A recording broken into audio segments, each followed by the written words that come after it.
Hello दोस्तों, आप देख रहे हैं एकेजे आर्किटेक्ट एंड इंटीरियर। मैं आर्किटेक्ट अजय कुमार जैन आपके लिए एक east facing vastu house plan लेकर आया हूं, जो कि 15 बाई 30 मतलब 450 स्क्वायर फीट में हमने यहाँ पे 2 बेडरूम, एक किचन, एक लेट बाथ, एक ड्राइंग रूम, एक डाइनिंग रूम, एक आपका जो है पूजा रूम और एक पोर्च दे रखा है जिसमें हम टू व्हीलर को आराम से पार्क कर सकते हैं। प्लानिंग किस तरह से, आइए हम उसको जानने का प्रयास करते हैं। तो सबसे पहले हम यहाँ बात करेंगे अपने वास्तु के अकॉर्डिंग बनाए हुए डायरेक्शन का। तो यहाँ हमने फ्रंट पे जो दे रखा है वो ईस्ट है, बैक में हमने वेस्ट दे रखा है, राइट साइड में हमने नॉर्थ दे रखा है और लेफ्ट साइड में हमने साउथ दे रखा है। इस तरह से हमने जो है यहाँ पे एक अच्छा सा खूबसूरत सा आपको फ्रंट बना के दिखाया है। आज हम टॉयलेट से रिलेटेड कुछ पॉइंट्स पे चर्चा करेंगे जिनको जानना आपके लिए बहुत ज़रूरी है।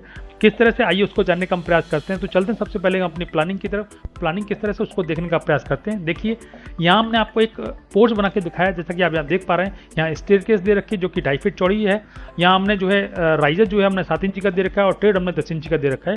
ये टोटल स्टेप हमने यहाँ पे 18 दिए हुए हैं, जिससे कि हम ऊपर वाले फ्लोर पर पहुंच सकें। टोटल फ्लोर टू फ्लोर हमने जो हाइट दे रखी है वो 10.5 फुट ले रखी है। यहाँ हमने टू व्हीलर पार्किंग रखी है, जिससे आप प्रॉपर तरीके से आप आराम से टू व्हीलर पार्क कर सकते हैं और आराम से अपना काम कर सकते हैं। तो यहाँ हम पोर्च के साइज की अगर हम बात करते हैं तो यहाँ हमने 6 फुट इसकी चौड़ाई दे रखी है और 14 फुट 9 इंची हमने इसकी लंबाई दे रखी है।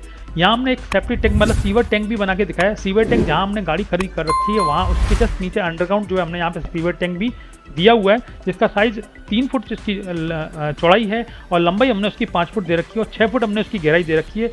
ओवरफ्लो टैंक कहलाता है इसका। ये ओवरफ्लो टैंक है जिसमें से हम पूरे बाथरूम को यहाँ कनेक्ट कर सकते हैं और यहाँ से एक पाइप निकाल के अपने जो है गवर्नमेंट के चैम्बर में इसको कनेक्ट कर सकते हैं, जिससे कि आपको जो है घर में कोई प्रॉब्लम आपको होने वाली नहीं है। अंदर की प्लानिंग किस तरह से, आइए उसको जानने का हम प्रयास करते हैं। तो चलते हैं सबसे पहले अपने बेडरूम नंबर 1 की तरफ, वो कैसा उसको समझ लेते हैं। देखिए, बेडरूम नंबर 1 की जो एंट्री वो हमने अपने पोर्च से ही दे रखी है, जो कि 3.25 फीट चौड़ी है। यहाँ हमने अरेंजमेंट इस तरह से दे रखा है। यहाँ एक विंडो दे रखी है जो कि 3 फीट चौड़ी विंडो है और यहाँ पे अपने जो है फ्लोर पे हमने जो है वुडन टाइल्स का यूज करके दिखाया है। यहाँ अगर उस रूम के साइज की अगर हम बात करते हैं तो 8 फुट हमने इसकी चौड़ाई दे रखी है और 9 फुट हमने इसकी लंबाई दे रखी है। उसके बाद बात करते हैं अपने नेक्स्ट पॉइंट, जो कि हमारा है ड्राइंग कम डाइनिंग एरिया, वो किस तरह से उसको भी जानने का हम प्रयास करते हैं। देखिए, ड्राइंग कम डाइनिंग एरिया की जो एंट्री हमने पोर्ट से ही दे रखी है, जो कि 3.25 फीट चौड़ी है। एंट्री के साथ आप देख पा रहे हैं यहाँ पे हमने एल शेप में सोफा लगा के दिखाया है, जैसा कि आप देख पा रहे हैं। यहाँ सेंटर टेबल है और यहाँ टीवी का पॉइंट हमने दिया हुआ है। यहाँ हमने एक मंदिर भी दिया हुआ है, उसकी पॉइंट पे हम चर्चा करने वाले हैं।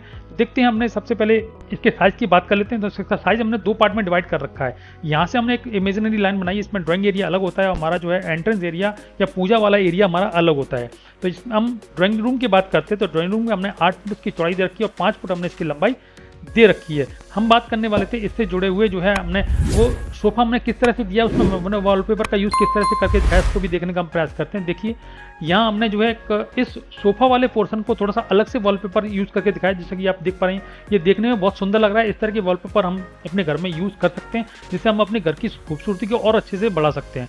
उसके बाद बात करते हैं अपने यहाँ पे हम किचन की, वो किचन किस तरह से उसको भी देखने का प्रयास करते हैं। देखिए, किचन जो है, किचन की जो एंट्री हमने ड्राइंग कम डाइनिंग एरिया से दे रखी है, जो कि 3 फीट चौड़ी एंट्री है। एंट्री से आप देख पा रहे हैं किचन हमने बना के दिखाया, जो कि एल शेप में है। उसके बाद यहाँ पे कॉर्नर में हमने फ्रिज रख के दिखाया है। ये मॉड्यूलर किचन है, इसके ऊपर नीचे फर्नीचर हमने लगा के रखा है। यहाँ एक विंडो दे रखी है जो कि 2 फीट चौड़ी विंडो है। यहाँ से हम पूरे घर को प्रॉपर तरीके से वॉच कर सकते हैं, देख सकते हैं, कोई आ रहा है कोई जा रहा है उसको भी देख सकते हैं। यहाँ किचन के साइज की अगर हम बात करते हैं तो 8 फुट हमने इसकी चौड़ाई दे रखी है और 5 फुट हमने इसकी लंबाई दे रखी है।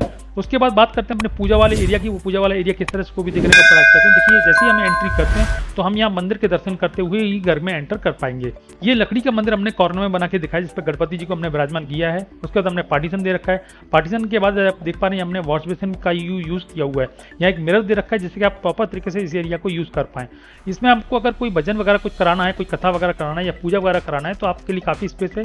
यहाँ आप इसको प्रॉपर तरीके से यूज़ कर सकते हैं। इसके साइज की अगर हम बात करते हैं तो यहाँ 6.5 फुट हमने इसकी चौड़ाई दे रखी है और 5 फुट हमने इसकी लंबाई दे रखी है, जिससे आप प्रॉपर तरीके से इसका यूज़ कर सकते हैं। उसके बाद बात करते हैं अभी तक की जो प्लानिंग हमने देख रखी है, उसको भी हम देख लेते हैं एक बार प्रॉपर तरीके से, वो किस तरह से उसको देखते हैं। देखिए, यहाँ हमने पोर्च दे रखा है, जिसमें हमने टू व्हीलर पार्क कर रखी है। यहाँ हमने बेडरूम नंबर 1 दे रखा है, जो कि एंट्री हमने पोर्च से ही दे रखी है। यहाँ से एंट्री करते हुए अपने ड्राइंग कम डाइनिंग एरिया में आते हैं। यहाँ पे हमने एल शेप में सोफा लगा कर रखा है। यहाँ हमने मंदिर दे रखा है। यहाँ पे अपने जो है काउंटर बेसिन लगा के रखा है। ये हमने किचन दे रखा है जिससे कि हम प्रॉपर तरीके से इसका यूज़ कर सकते हैं। किचन को हम ओपन किचन भी बना सकते हैं, हम चाहे तो इस वॉल को हटाते हुए यहाँ पे ओपन किचन भी बना सकते हैं। तो ये एरिया ये थोड़ा सा आपको काफ़ी बड़ा दिखने लगेगा, बड़ा बड़ा दिखने लगेगा, जिससे वो थोड़ा दिखने में अच्छा लगता है। तो हमने इसको अभी कबर्ड बनाया, तो कबर्ड देखने में भी बहुत सुंदर लग रहा है, हमारा ये वाला एरिया भी सेपरेट हो जाता है। यहाँ हम आपको बताने वाले हैं बेडरूम नंबर 2, जो कि हमारा मास्टर बेडरूम है, क्योंकि टॉयलेट के नज़दीक है तो मास्टर बेडरूम हमने इसको बनाया है। इसकी जो एंट्री है वो 3.25 फीट चौड़ी एंट्री है। एंट्री का आप देख पा रहे हैं, हमने टोटल साइड की फर्नीचर दे रखा है, यहाँ पलंग दे रखा है, यहाँ टीवी पॉइंट दे रखा है, यहाँ एक विंडो दे रखी है जो कि 2 फुट चौड़ी विंडो है, जिससे हम प्रॉपर तरीके से कूलर, पंखा, एसी जो लगाना आप चाहे लगा सकते हैं। इस रूम के साइज की अगर हम बात करते हैं तो 10 फुट हमने इसकी चौड़ाई दे रखी है और 9 फुट हमने इसकी लंबाई दे रखी है। उसके बाद बात करते हैं अपने से अटैच कॉमन टॉयलेट की। वो कॉमन टॉयलेट किस तरह से इसको देख लेते हैं। देखिए, कॉमन टॉयलेट की जो एंट्री हमने वॉश एरिया वाले एंट्री से ही रखी है, यहाँ पे हमने काउंटरवेशन दे रखा है। यहाँ बात करने वाले थे अपने इसमें कॉमन टॉयलेट की। कॉमन टॉयलेट की जो एंट्री है वो 2.5 फीट चौड़ी एंट्री है। जो पॉइंट हम चर्चा करने वाले थे उस पॉइंट की हम यहाँ चर्चा करने वाले हैं। तो सबसे पहले बात करते हैं अपने वाटर प्रूफिंग की। तो वाटर प्रूफिंग के लिए कोशिश करें कि आप जहाँ भी अपने नल फिटिंग कर रखी है, जहाँ भी आपने जो है शावर लगा रखा है, जहाँ भी आपने जो है टॉयलेट सीट लगा रखी है, उस जगह को प्रॉपर तरीके से वाटर प्रूफ बनाएं और अच्छी कंपनी का वाटर प्रूफ यूज़ करें, जिससे कि आपके जो सीलन है वो दूसरे रूम में ना जाए और दूसरी दीवार को आपको लीकेज ना करे। और ढलान का विशेष ध्यान रखें। तो कोशिश करें कि जब भी हमारा पानी का निकास हो तो प्रॉपर तरीके से ढलान होना चाहिए, मतलब जो है वो पानी स्लोप जो है ना प्रॉपर तरीके से ड्रेनेज में जाना चाहिए। नहीं तो क्या होता है, कभी कभी गड्ढे जमा हो जाते हैं और हमारा पानी एक जगह भर जाता है, तो इससे जो है हमारी सीलन घर में बढ़ती है। तो वो सीलन को बचने के लिए हमें क्या करना चाहिए, हमें स्लोप प्रॉपर रखना चाहिए और हमें उसको चेक करना चाहिए। प्रॉपर पानी डाल के चेक करें कि हमारा स्लोप प्रॉपर आया है या नहीं आया है। उसके बाद बात करते हैं इसके वेंटिलेशन की। तो वेंटिलेशन के लिए हमें जो है खिड़की देना चाहिए। अगर खिड़की नहीं है, अगर खिड़की छोटी है, कोशिश करें कि एग्जॉस्ट फैन लगाएं। जो एग्जॉस्ट फैन क्या करता है कि हमारी बाथरूम की पूरी नमी को बाहर निकालने का काम करता है। और कोशिश करें अच्छी क्वालिटी का जो है एग्जॉस्ट फैन लगाएं, जिससे कि आपकी पूरी जो नमी है वो प्रॉपर तरीके से आपके घर से बाहर, मतलब सॉरी, आपके टॉयलेट से बाहर निकल जाए, जिससे कि आपका जो टॉयलेट है वो प्रॉपर तरीके से ड्राई हो जाए। उसके बाद बात करते हैं टाइल्स की। तो टाइल्स का चुनाव करने से पहले इसका ध्यान रखना चाहिए कि फ्लोर पे जो टाइल्स हम यूज़ करें वो एंटी स्लिप टाइल्स होना चाहिए, जिसमें हम फिसलने ना। अगर आप एंटी स्लिप टाइल्स यूज़ नहीं करेंगे तो आपको जो है फिसलने के चांसेस रहेंगे। तो इसकी कोशिश करें कि एंटी स्लिप टाइल्स का यूज़ करें। उसके बाद बात करते हैं साफ़ सफाई का। तो साफ़ सफाई के लिए हमें बाथरूम के अंदर बड़ी टाइल्स का यूज़ करना चाहिए, जिसमें जो है जॉइंट्स जो हमारे होते हैं, जो ग्राउटिंग जॉइंट्स जो होते हैं, ग्राउटिंग लाइंस जो होती हैं, जैसे कि आप इस पिक्चर में देख रहे हैं, वो ग्राउटिंग लाइन जो है नज़दीक नहीं होना चाहिए। जितनी ज़्यादा दूर दूर होंगी उतनी टाइल्स बड़ी होगी, और बड़ी होगी तो हमें कम सफाई करनी पड़ेगी और हमारा बाथरूम उतना ही ज़्यादा साफ और सुथरा रहेगा और हमारे टॉयलेट में वेंटिलेशन और हमारी जो है सीलन कम से कम रहेगी। उसके बाद बात करते हैं लाइटिंग का। लाइटिंग के लिए हमें विशेष तरह से ध्यान रखना है, इसमें बाथरूम में अच्छी रोशनी आना चाहिए, अच्छे वेंटिलेशन का यूज़ करना चाहिए और प्रॉपर कोशिश करें कि जितना ज़्यादा लाइटिंग होगी उतना ही हमें इसमें मूड रहेगा, मतलब हमारा जो है मूड फ्रेश रहेगा। हमें किसी प्रकार की कोई समस्या इसमें नहीं आएगी। हम बाथरूम में जाएंगे, कभी यार ऐसा होता है कि लोग बाथरूम में छोटा बल्ब लगा देते हैं, नाइट बल्ब लगा देते हैं, तो नाइट बल्ब का यूज़ हमें बाथरूम में नहीं करना चाहिए, क्योंकि इसमें प्रॉपर रोशनी नहीं होगी तो हमारा मूड भी प्रॉपर तरीके से फ्रेश नहीं होगा। हमें फ्रेश के लिए जो है बाथरूम जाते हैं, अगर अंधेरा रहेगा तो हमें फ्रेशनेस फील नहीं होगी। उसके बाद बात करते हैं इसमें फिटिंग की। तो फिटिंग के लिए आप जो है नल, शॉवर, टॉयलेट और सिंक जैसे जो फिक्चर्स होते हैं उनकी मतलब क्वालिटी का विशेष ध्यान रखें, उससे समझौता ना करें। अगर आप समझौता करेंगे तो वो आगे जाके आपको जो है प्रॉब्लम क्रिएट कर सकते हैं, उनमें लीकेज हो सकता है और लीकेज अगर होता है तो आपको टाइल्स भी उखाड़नी पड़ेगी, आपको दोबारा पूरी फिटिंग करनी पड़ेगी। तो कोशिश करें वो अच्छी क्वालिटी का यूज़ करना चाहिए, लोकल क्वालिटी का हमें यूज़ नहीं करना चाहिए, क्योंकि बाथरूम एक बार बनता है फिर दोबारा नहीं बनता है। अगर दोबारा बनता है तो हज़ारों रुपये का नुकसान होकर फिर दोबारा से वो बनता है, तो ऐसा आप ना करें। और कोशिश करें, यहाँ पर बात करने वाले इसकी सेफ्टी की। तो बाथरूम की जो सेफ्टी है वो किस तरह से होना चाहिए उसकी भी हम बात यहाँ करने वाले थे। सबसे पहले हमने बात की थी anti slip tiles. Anti slip tiles होना चाहिए जिसमें हम फिसलन ना हो सके, हम अगर उस पर रखें, पैर रखें तो हम स्लिप ना हो, इसके लिए। दूसरा जो हमारा पॉइंट है वो हमारा पॉइंट है ग्रेप बार। ग्रेप बार क्या होता है? ग्रेप बार जो है मैं आपको इस पिक्चर में दिखा रहा हूँ, इस तरह से ये ग्रेप बार है। इस ग्रेप बार का यूज़ हमें जो है कभी कभी ऐसा तो हमारे घर में बुजुर्ग होते हैं, बड़े बूढ़े लोग होते हैं, या हमारे कभी कोई बीमार है, तो वो उस ग्रेप बार को प्रॉपर पकड़ के अपना जो है वो काम कर सके, अपने बाथरूम को पूरा यूज़ कर सके, तो हमें ग्रेप बार का भी यूज़ करना चाहिए, तो वो हमें लगाना चाहिए। इसमें बच्चे हैं, बुजुर्ग हैं, कोई बीमार है तो भी आप प्रॉपर तरीके से उसका यूज़, ग्रेप बार का यूज़ कर सकता है। सुरक्षा की दृष्टि से हमारे बाथरूम के अंदर ग्रेप बार जरूर होना चाहिए। उसके बाद बात करते हैं इसकी लाइटिंग फिटिंग। तो जैसे क्या होता है, कई हमें वायरिंग जो है ना, वायरिंग है तो उसके स्विचेस हैं वो प्रॉपर अच्छी कंपनी के होना चाहिए और वाटर प्रूफ होना चाहिए।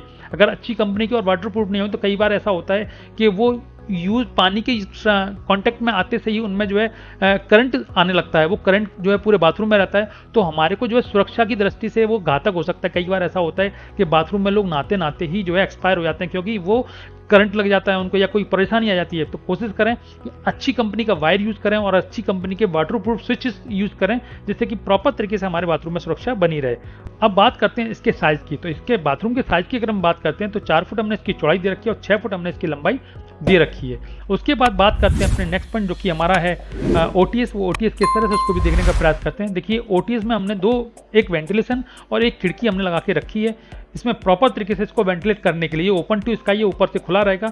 अगर इसके साइज की अगर हम बात करते हैं तो 4 फुट हमने इसकी चौड़ाई दे रखी है और 2.5 फुट हमने इसकी लंबाई दे रखी है। उसके बाद बात करते हैं अपनी ओवरऑल प्लानिंग की। ओवरऑल प्लानिंग देखने में कैसी लग रही है इसको भी देखने का प्रयास करते हैं। देखिए पूरी प्लानिंग हमने इस तरह से आपको बना के दिखाई, इसमें 2 बेडरूम है, एक बेडरूम यहाँ है, एक बेडरूम यहाँ है, एक किचन है, एक ड्राइंग एरिया है, एक आपका मंदिर है, आपका पार्किंग एरिया है, यहाँ हमने टॉयलेट बना के दिखाई है। इस तरह से टोटल आपका जो है देखने में बहुत सुंदर लग रहा है। और मात्र 5 लाख रुपए में, देखिए मैं इसकी कंस्ट्रक्शन कॉस्ट की भी हम यहाँ बात करने वाले थे, तो कंस्ट्रक्शन कॉस्ट की अगर हम बात करते हैं तो मात्र 5 लाख रुपए में इतना खूबसूरत मकान बनकर तैयार होता है।